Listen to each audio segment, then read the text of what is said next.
Internal electric field अब भी external electric field से ग्रेटर है। जब आपने बायसिंग नहीं लगा रखी है तो केवल इंटरनल इलेक्ट्रिक फील्ड है एन टाइप से पी टाइप की तरफ को। आपने बायसिंग लगा दी, एक इलेक्ट्रिक फील्ड बाहर से इम्पोज कर दिया आपने इसके अंदर, तो net electric field depletion region में कितना, दो इलेक्ट्रिक फील्ड आ गए, एक इंटरनल इलेक्ट्रिक फील्ड और एक उसके अपोजिट एक्सटर्नल इलेक्ट्रिक फील्ड, एक इंटरनल और एक एक्सटर्नल। तो नेट इलेक्ट्रिक फील्ड कितना हो गया, नेट इलेक्ट्रिक फील्ड कितना हो गया, इंटरनल माइनस एक्सटर्नल। अभी क्यों, क्योंकि इंटरनल स्ट्रॉन्गर है किसके कंपैरिजन में, एक्सटर्नल के कंपैरिजन में। तो आपने हल्का सा इलेक्ट्रिक फील्ड लगाया एक्सटर्नल, इंटरनल इलेक्ट्रिक फील्ड अब भी स्ट्रॉन्गर है, किससे स्ट्रॉन्गर है, एक्सटर्नल से स्ट्रॉन्गर है।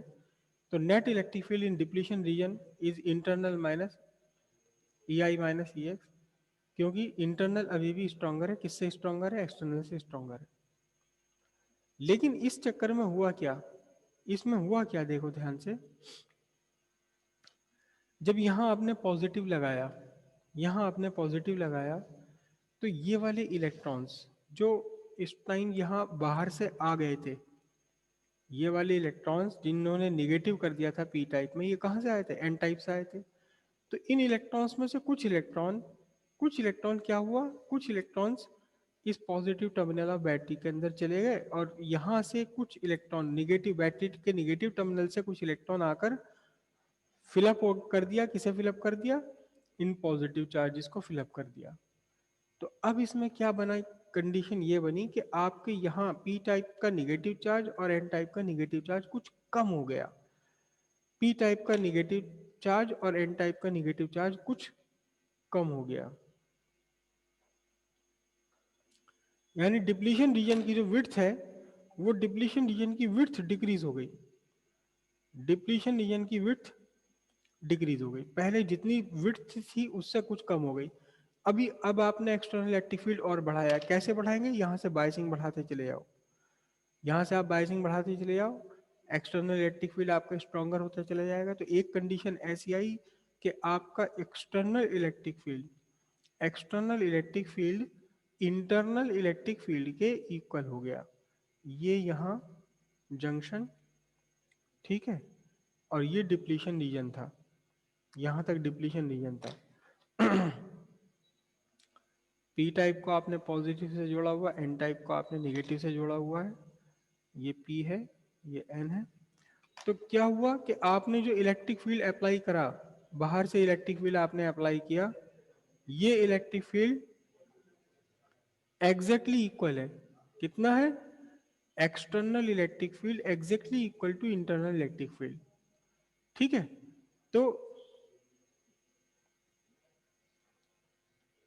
Net electric field inside the depletion region कितना हो गया, zero. Inside depletion region zero हो गया, तो इसका मतलब क्या हुआ, डिप्लीशन रीजन खत्म ही हो गई, डिप्लीशन रीजन वेनिश, खत्म हो गई, यहां से गायब हो गई, डिसअपियर हो गई, इसका डिप्लीशन रीजन का एग्जिस्टेंस ही खत्म हो गया। लेकिन डिप्लीशन रीजन जहां थी उसके बाहर इलेक्ट्रिक फील्ड है, एन टाइप में भी और पी टाइप में भी। अब आपने क्या काम किया, अब आपका जो, आपने थोड़ा सा बाइसिंग और बढ़ा दी, बाइसिंग और बढ़ाने पर आपने, आपका क्या हुआ,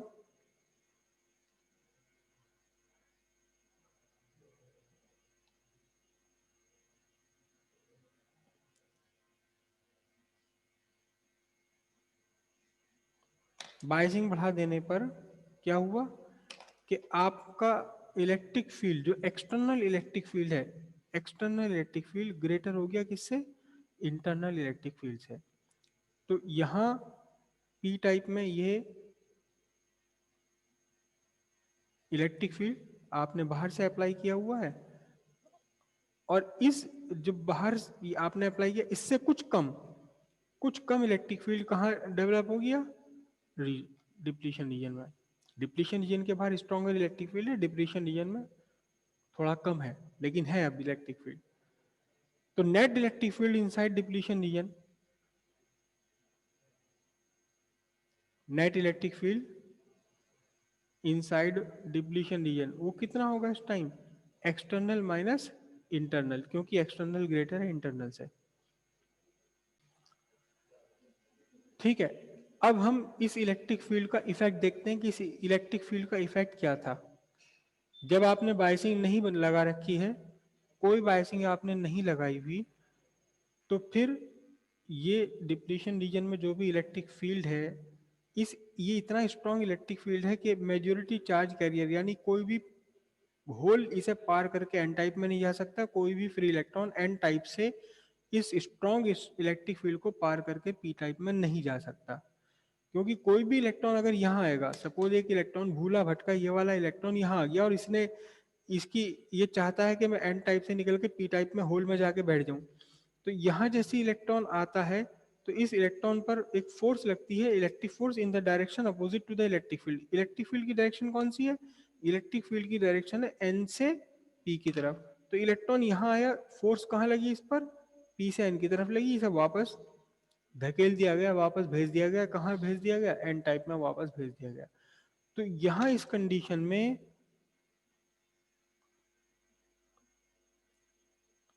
no flow of majority charge carriers, majority charge carriers का कोई भी फ्लो नहीं है इसमें, कोई है ही नहीं कहीं भी। अब क्या हुआ, जब आपने हल्का सा एक्सटर्नल इलेक्ट्रिक फील्ड लगाया, तो फिर जो इलेक्ट्रिक फील्ड था रोकने वाला, किन्हें रोकने वाला, मेजॉरिटी चार्ज कैरियर्स को रोकने वाला इलेक्ट्रिक फील्ड था, वो इलेक्ट्रिक फील्ड कमजोर पड़ गया। यहां देखो, अभी भी यहाँ इलेक्ट्रिक फील्ड है, कहाँ, एन टाइप से पी टाइप, लेकिन वो उतना स्ट्रांग नहीं रहा जितना स्ट्रांग था तब जब आपका एक्सटर्नल फील्ड जीरो। लेकिन अब आपका एक्सटर्नल फील्ड है, ये एक्सटर्नल इलेक्ट्रिक फील्ड जो आपने अप्लाई किया है, बायसिंग अप्लाई की है, ये अपोजिट है, किसके अपोजिट है, इंटरनल इलेक्ट्रिक फील्ड के अपोजिट है।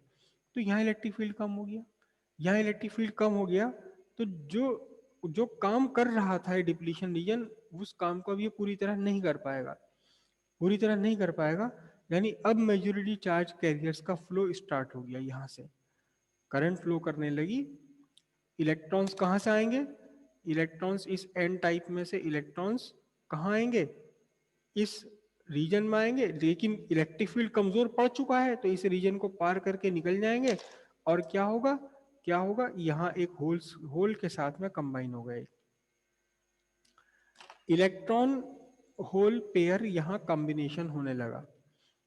एक होल चला पी टाइप से एन टाइप की तरफ, एक इलेक्ट्रॉन चला एन टाइप से पी टाइप की तरफ, और जंक्शन पर आकर दोनों मिल जाते हैं। ठीक उसी समय जब एक होल यहां से पी टाइप से चला एन टाइप की तरफ, एक इलेक्ट्रॉन जब चला पी टाइप की तरफ, जंक्शन पर आकर मिले, ठीक उसी समय एक इलेक्ट्रॉन पी टाइप में से निकलकर चला जाता है, कहाँ, बैटरी के पॉजिटिव टर्मिनल में। तो यहाँ पी टाइप में एक नया होल क्रिएट हो गया। जैसे ही एक फ्री इलेक्ट्रॉन एन टाइप के एक फ्री इलेक्ट्रॉन ने होल के साथ कंबाइन करा, एक इलेक्ट्रॉन इस निगेटिव टर्मिनल ऑफ बैटरी से आया और एन टाइप में पहुंच गया। यानी कि एन टाइप में फ्री इलेक्ट्रॉन्स की कोई कमी नहीं हुई और होल पी टाइप में होल्स की कोई भी कमी नहीं हुई। और अब इस तरह से करंट सेटअप हो गई जंक्शन के थ्रू।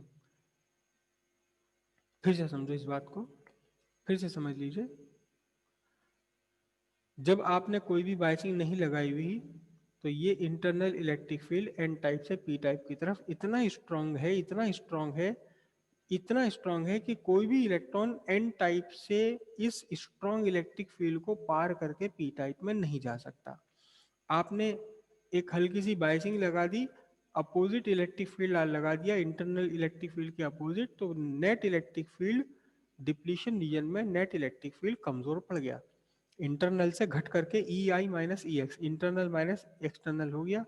अब ये कमजोर पड़ा हुआ इलेक्ट्रिक फील्ड इन इलेक्ट्रॉन्स को रोक नहीं पाएगा। इनमें से कुछ इलेक्ट्रॉन्स इस कमजोर पड़े हुए इलेक्ट्रिक फील्ड को पार करके कहाँ चले गए, पी रीजन में चले गए। या यूं कहें कि एक होल पी रीजन से चला जंक्शन की तरफ, एक फ्री इलेक्ट्रॉन चला जंक्शन की तरफ एन रीजन से, दोनों यहां पहुंचे और मिल गए, कंबाइन हो गए, एक इलेक्ट्रॉन और होल पेयर कंबाइन हो गया। जैसे ही यहाँ एक होल कम हुआ पी टाइप में, एक इलेक्ट्रॉन पी टाइप में से निकल करके कहाँ चला गया, बैटरी के पॉजिटिव टर्मिनल में, एक होल नया क्रिएट हो गया। जैसे ही एक फ्री इलेक्ट्रॉन कंबाइन हुआ होल के साथ एन टाइप में से, एक फ्री इलेक्ट्रॉन निकलकर बैटरी के निगेटिव टर्मिनल से चला गया कहाँ, एन टाइप में। तो एन टाइप में इलेक्ट्रॉन्स की कोई कमी नहीं हुई, पी टाइप में होल्स की कोई कमी नहीं हुई। लेकिन अब हुआ क्या, अब इलेक्ट्रॉन्स का फ्लो बन गया। इलेक्ट्रॉन्स का फ्लो जिस तरफ होता है उसके अपोजिट होती है हमारी करंट। करंट का फ्लो स्टेब्लिशमेंट हो गया। आपने और ज्यादा अपना इलेक्ट्रिक फील्ड स्ट्रॉन्गर कर दिया, एक इलेक्ट्रिक फील्ड और स्ट्रॉन्गर कर दिया, तो डिप्लीशन रीजन के अंदर इलेक्ट्रिक फील्ड खत्म हो गया बिल्कुल। डिप्लीशन रीजन के अंदर इलेक्ट्रिक फील्ड खत्म हो गया, तो इलेक्ट्रिक फील्ड ये क्या काम कर रहा था, मेजॉरिटी चार्ज कैरियर्स के फ्लो को रोक रहा था। अब रोकने वाला कौन है, यहाँ कोई भी नहीं है रोकने वाला। जब कोई नहीं है रोकने वाला, तो जिस इलेक्ट्रॉन में हिम्मत होगी, थोड़ी बहुत भी हिम्मत होगी जिस इलेक्ट्रॉन में, थोड़ी सी भी हिम्मत होगी, थोड़ी सी भी एनर्जी होगी, वो इलेक्ट्रॉन यहाँ से चलेगा। इसी तरह एक होल जिसमें थोड़ा सा भी थोड़ी सी भी हरकत होगी, तो ये होल यहाँ से चलेगा और मिलकर के दोनों कंबाइन हो जाएंगे कहाँ, जंक्शन पर। जंक्शन पर दोनों कंबाइन हो गए, जंक्शन पर दोनों कंबाइन हो गए, और फिर वही किस्सा कि जैसे ही एक होल और एक इलेक्ट्रॉन यहाँ कंबाइन हुआ, एक एक एक इलेक्ट्रॉन पी टाइप से निकलकर बैटरी के पॉजिटिव में चला गया, एक नया होल बना दिया। एक इलेक्ट्रॉन बैटरी के नेगेटिव से एन टाइप में आ गया, एक नया फ्री इलेक्ट्रॉन यहाँ क्रिएट हो गया। इलेक्ट्रॉन्स और होल्स खत्म नहीं होंगे। अगर एक होल बिगड़ता है, एक इलेक्ट्रॉन कंबाइन होता है, तो एक होल बन जाएगा। क्यों, क्योंकि पी टाइप में से एक इलेक्ट्रॉन निकलकर कहाँ चला गया, पॉजिटिव टर्मिनल ऑफ बैटरी में। एक फ्री इलेक्ट्रॉन आ जाएगा एन टाइप में। क्यों, क्योंकि बैटरी के नेगेटिव टर्मिनल से एक इलेक्ट्रॉन आ गया कहाँ, एन टाइप में। लेकिन वो मोशन शुरू हो गया, तो अभी भी करंट स्लो थी, अभी भी करंट यहाँ हल्की है, अभी भी करंट यहाँ हल्की है। और इस केस में जो आपका अप्लाइड बायस है, अप्लाइड वोल्टेज है, अप्लाइड वोल्टेज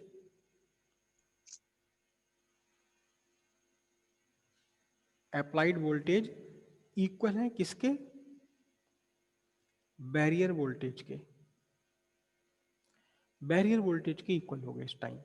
अब आपने अपना इलेक्ट्रिक फील्ड और स्ट्रॉन्गर कर दिया, यानी कि अब आपके अप्लाइड वोल्टेज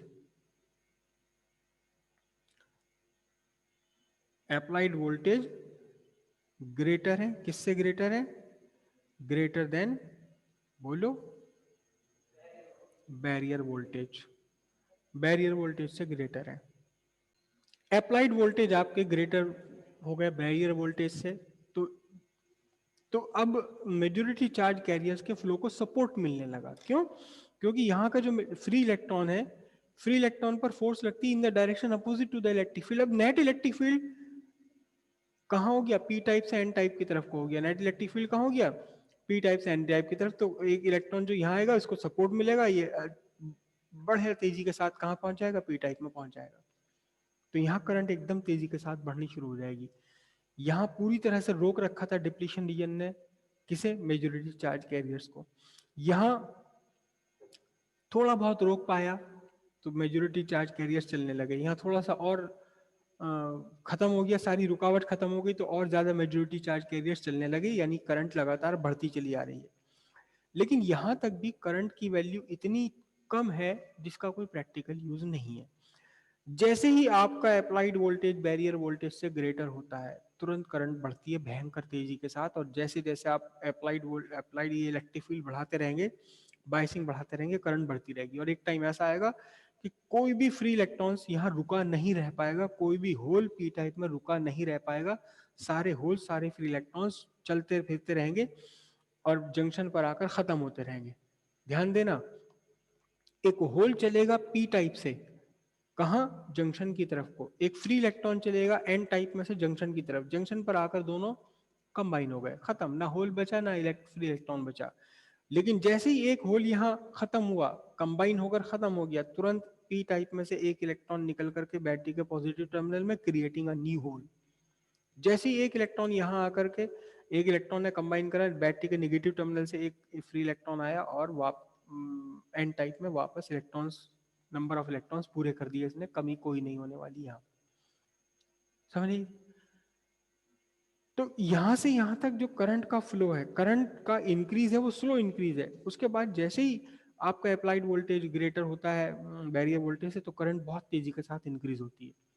और फिर एक कंडीशन आती है कि आप कितना भी स्ट्रॉन्ग इलेक्ट्रिक फील्ड लगा लो, जब यहाँ कोई इलेक्ट्रॉन बचा ही नहीं, कोई होल बचा ही नहीं, रुका हुआ, सारे के सारे चलने लगे, तो फिर करंट का सैचुरेशन आ जाता है, जो हमने यहां बताया था।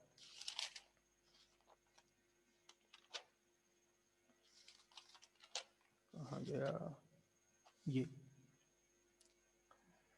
ये वो पार्ट है जब तक कि आपका external applied electric field internal electric field से कम है, यानी कि आपका अप्लाइड वोल्टेज बैरियर वोल्टेज से कम है, तो करंट इंक्रीज होती है, स्लोली इंक्रीज होती है। और इस पूरे रीजन में करंट की वैल्यू बहुत कम है, इसलिए हम इसे बोलते हैं कट ऑफ रीजन। उसके बाद जैसे ही आपका अप्लाइड वोल्टेज बैरियर वोल्टेज के इक्वल हुआ या उससे जरा सा ग्रेटर हुआ, करंट बहुत तेजी के साथ बढ़ने लगती है। इस पॉइंट को बोलते हैं हम नी वोल्टेज। एक्चुअल में जो नी वोल्टेज है, ये जो नी वोल्टेज है, यही एक्चुअली बैरियर वोल्टेज है। ठीक है, तो हम इस पूरे रीजन को बोलते हैं एक्टिव रीजन। मतलब ये है कि जैसे जैसे आप बायसिंग बढ़ा रहे हो, जैसे जैसे बायसिंग बढ़ा रहे हो, बायसिंग थोड़ी सी बढ़ाई, करंट काफी बढ़ी, बायसिंग और थोड़ी बढ़ाई, करंट और बढ़ गई, बायसिंग थोड़ी और बढ़ाई, करंट और बढ़ गई, करंट लगातार बढ़ती चली आ रही है, बहुत तेजी के साथ बढ़ रही करंट। उसके बाद क्या हुआ, उसके बाद हुआ ये कि जैसे जैसे अब आप बायसिंग बढ़ाओगे तो करंट नहीं बढ़ेगी, क्योंकि कोई भी फ्री इलेक्ट्रॉन, कोई भी होल ऐसा नहीं है जो पी टाइप में एन टाइप में रुका हुआ हो, सब के सब चल रहे हैं यहाँ पर, फर्दर इलेक्ट्रॉन्स फर्दर होल्स है ही नहीं बढ़ने के लिए, तो करंट का सैचुरेशन हो गया, ये सैचुरेट रीजन कहलाएगा। डायोड को जब भी हम यूज करेंगे, एक नॉर्मल डायोड को जब भी हम यूज करेंगे, कम से कम इतना तो फॉरवर्ड बायस उसके ऊपर लगाया जाएगा ताकि पूरा का पूरा डायोड किस में आ जाए, जंक्शन जो है वो इस सैचुरेट रीजन में आ जाए।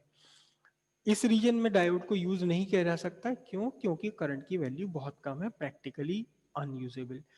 और इसमें भी यूज नहीं किया जाता एक्चुअली, ये वाला रीजन बहुत छोटा रीजन होता है, बहुत छोटा रीजन होता है। मैंने तो कंजेशन से बचने के लिए इसे दूर दूर बना लिया, वरना इस नी वोल्टेज के बहुत बिल्कुल बस जरा सी चेंज होती एकदम सैचुरेट लेवल पहुंच जाता है। यहाँ करंट बहुत तेजी के साथ बढ़ती है, तो इसमें भी हम यूज नहीं करते डायोड को। डायोड को यूज किया जाता है कहाँ? सैचुरेट रीजन में, सैचुरेट रीजन में। समझ रही बात? मैं इसका एग्जाम्पल आपको बताऊं, जैसे कि एक डायोड है, एक प्रैक्टिकल डायोड मैं बता रहा हूं आपको। अरे वो डायोड है भी सही मेरे पास, यहाँ रखा हुआ होगा, ये लग रहा डायोड, अगर आप इसे ध्यान से देखोगे,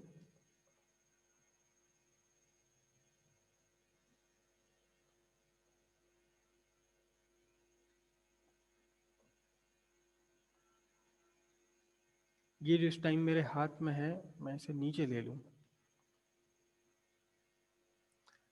मेरा हाथ हिल रहा है,